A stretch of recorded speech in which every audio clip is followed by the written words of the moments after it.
Kim Day. I'm a registered nurse and also a sexual assault nurse examiner is my specialty.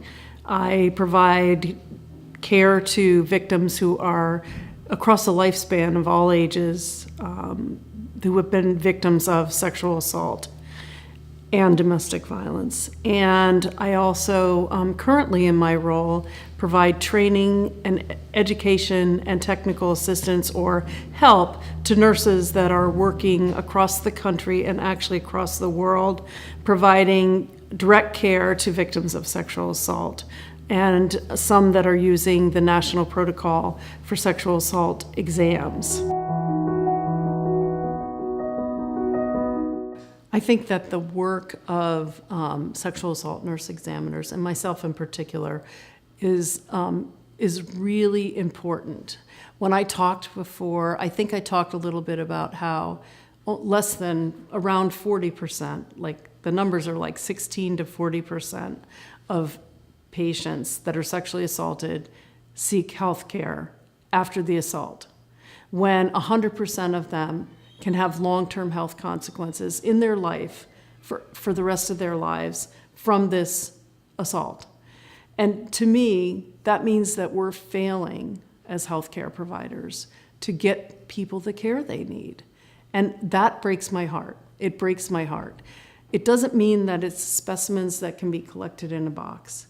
It means that somebody who's a healthcare provider that's trained and understands what's happened to them can be able to intervene and be able to prevent some of those long-term health consequences.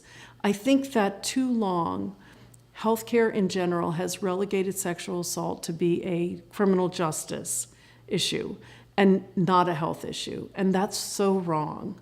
That is so wrong. It's really important to me that healthcare turns itself around and sees that these are patients. And often what we see many years later in substance abuse, in unwanted pregnancies, in sexually transmitted infections, in mental health problems in the individual, those all could have been prevented and stopped making our emergency departments overflowing with people if we look at the violence that they may have experienced in their lives and try to intervene earlier. And try to intervene. If I am the first person that treats that patient decently, then that's a win to me. I don't care what happens in the end. I mean, sure, I'd like them to be able to get a criminal justice outcome, but to me, it's not realistic to expect that every single person will even want that. But every single one of those patients or victims doesn't want to have to suffer with this for the rest of their lives. So to me, that's why I do what I do, because I think that I can hopefully change the system, the whole healthcare system. It's a big, big goal. But I think that that's what we have to keep trying to do. We have to make it so that healthcare sees that violence is a healthcare issue and it impacts the victim from the beginning, even if they're a little baby and get assaulted, from all the way up to 90. It doesn't matter, all through the lifespan. We need to intercept and stop that and make the person healed, or at least start on that healing process. And I think we do that best as a team. We have to do that as not just a nurse, but the advocate who then will also tell the patient that they need health care. The law enforcement officer that understands the neurobiology or the things that happen from trauma and recognizes why this person isn't responding like he thinks they should. It's that person. And then finally, ultimately, it is the prosecutor who understands what justice is for this victim. And I think that as a SART team, we can also look at that and try to make that better. Leadership in a SART is really critical. Often you have a strong member that may take leadership, but I've found that the way to really sustain a SART is to actually move leadership around and not always assume that one agency is going to guide how the SART goes. For instance, if you have a nurse-led team where the nurses are the ones that instituted wanting to have the sexual assault response team, it really is a good idea to rotate where you're holding the meetings, to rotate who's in charge of the meeting. And it doesn't have to be done every month if your meeting is monthly, and it doesn't have to be done even every 6 months. You may consider that once a year you turn over leading the meetings to a new agency. It makes it better for everyone. You get better buy-in from the community agencies if you rotate who's in charge, rather than always assuming that one person or one agency is always going to be responsible for leading the team. I think the members of the SART each bring their own unique outlook to working with a victim of sexual violence. For instance, law enforcement comes from the approach of a case that they need to solve and hopefully have a criminal justice outcome. The prosecutor will prosecute the case. As a healthcare provider, my goal is to make sure that the long-term health consequences of sexual violence, which can impact a patient or a victim their whole life, are mitigated by coming to our program. Advocacy actually walks with the patient through all those steps. But each of us can contribute to the SART educationally.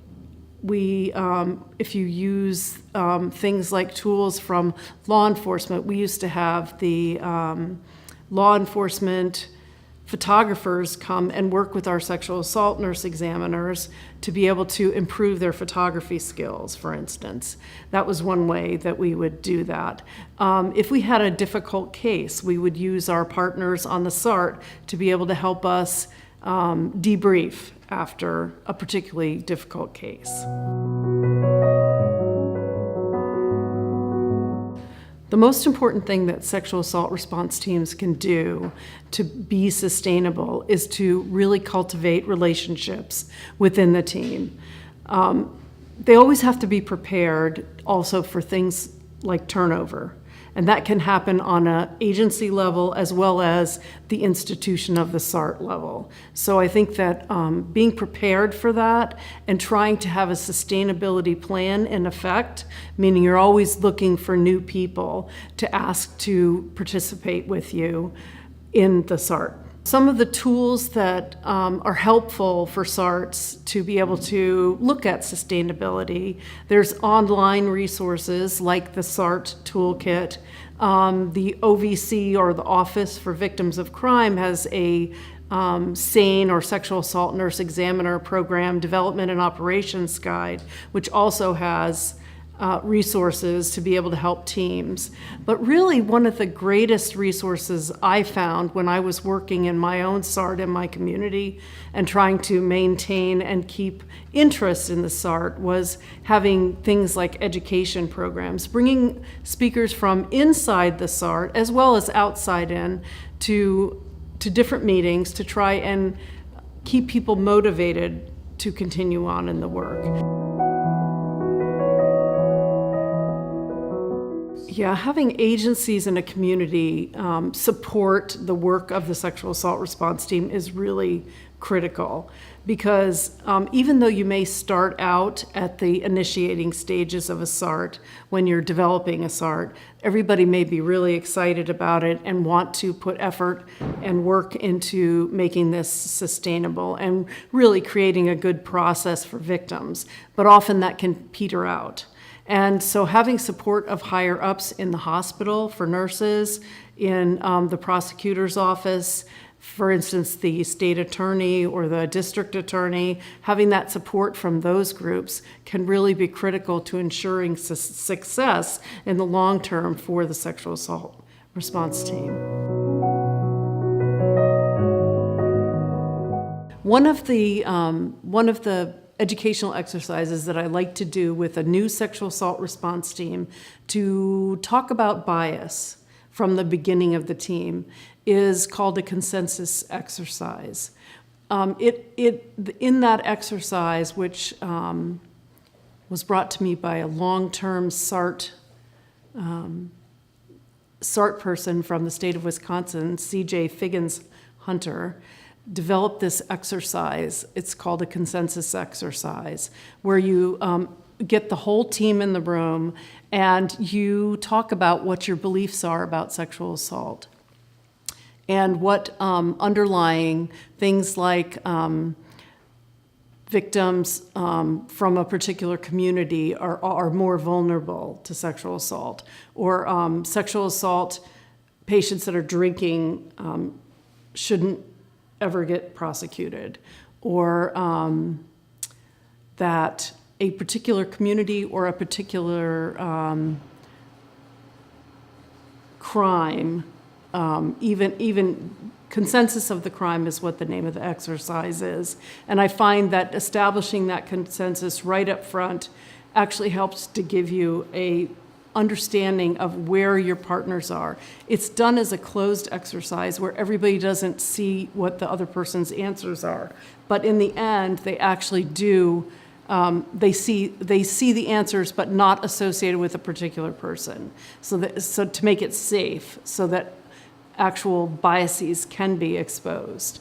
And sometimes that's really helpful to be able to look at some of the absurdity of what you're assigning to people in that consensus exercise. So I do recommend that for SARTs in the developmental process, that they do a baseline establishing of consensus on what are the existing biases that we have as a team. And I think that that actually is something to not just do once, but maybe every several years, to be able to look at how changes have happened within the SART. It's another reason to celebrate, because we started out with all these biases and now we don't have those anymore, because we're actually seeing what's actually happening to the victims, for one thing, why they're always treated poorly at the hospital, or why the ER staff is really hostile towards them, or that their nurses are calling law enforcement automatically from triage when they shouldn't be doing that.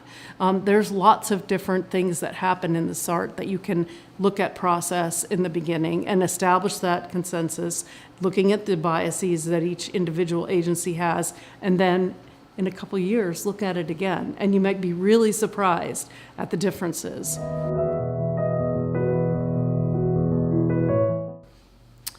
Sexual assault response team case review is one of the kind of key pillars of a sexual assault response team.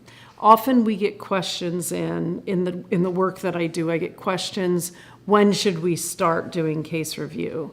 And I think it's critical to actually build that process of reviewing the system and the response to the victim right away from the beginning. And as a healthcare provider, we do review of charts and review of cases all the time. And we're very familiar with it. But our partners in the work are not necessarily as familiar with it. So I think it's really helpful if actually nurses lead in the response or lead in the creation of the case review. So teams will be ready for case review at different points in their developmental process. Often it may be a difficult case that prompts a review.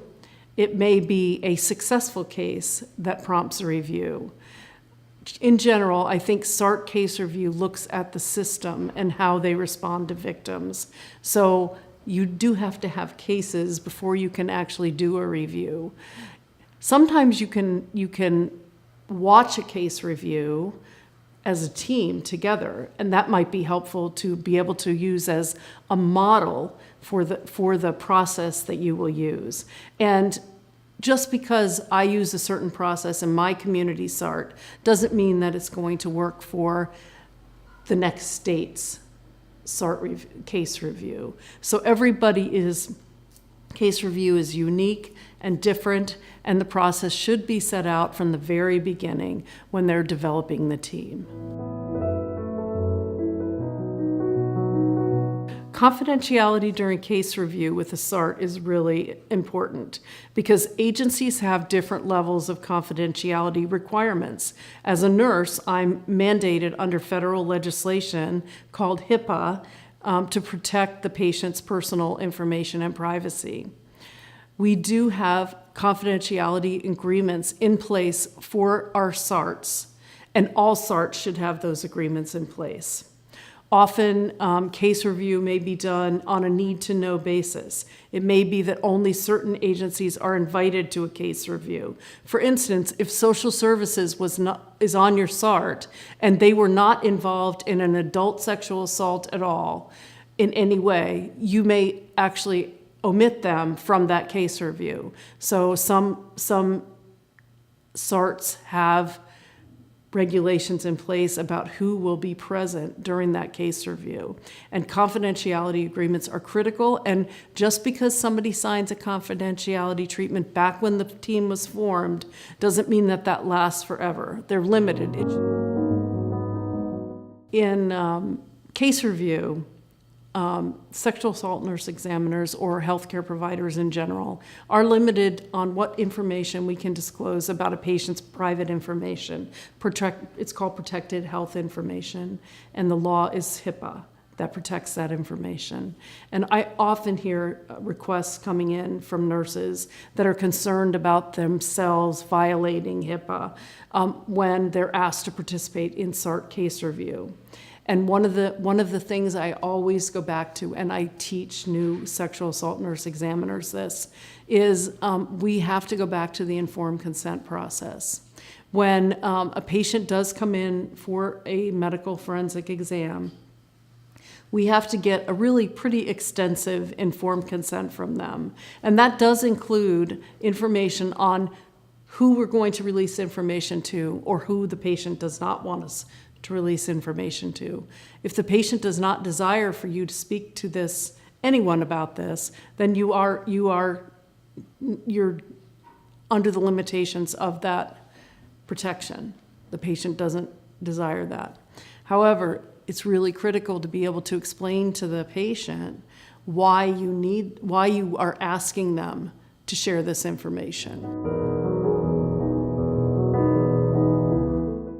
Sure, there's a couple of different kinds of case review that SARTs may do. One is open, where everybody that needs to be in the case review knows who the patient is or who the victim is, and you actually talk about that process. And the other is a closed case review, where everything may be redacted out, and you're just talking about the process in that particular case.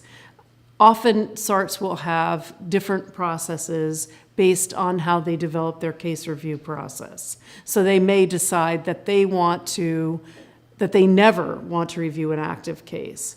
But I really think it's critical that active cases are looked at, because you are able to then look at stopping what could be a bad practice and maybe actually harming people, or not necessarily harming them, but maybe harming the process. Because if one victim doesn't have a positive outcome or feels like they weren't treated well by one member of the SART or the other, because we all can contribute to that, it's really critical to kind of stop that and nip it in the bud. More or less, by using that term. I think that means that we want to assure that every victim is afforded the appropriate response by all. And sometimes that case review on a case that has just happened is really critical to assuring that it doesn't happen negatively to another victim, because those victims will go home and they'll tell others about what negative things happened, and we don't want that to be deterring people from coming forward, because our goal, each of us, me as a nurse, an advocate, a law enforcement officer, a prosecutor, our goal ultimately is always to get the victim the services they need and support them through that process. Often case review can be a cause of disagreement amongst the SART team. It happens.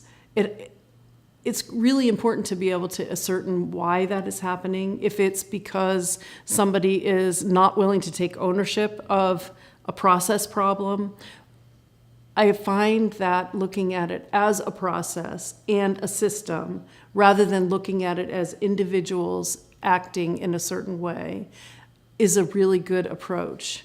Because what we ultimately want as a result of that case review is to inform and to improve the process. So we're really not looking at individuals' performance. Although sometimes it ends up that it is an individual that continuously comes up in case review, and it's that individual that does need to be addressed by a particular agency. But in general, it's not that. It's usually something that's been happening, and I think I used before an example of when a patient comes into the hospital to the triage area, they automatically call the police.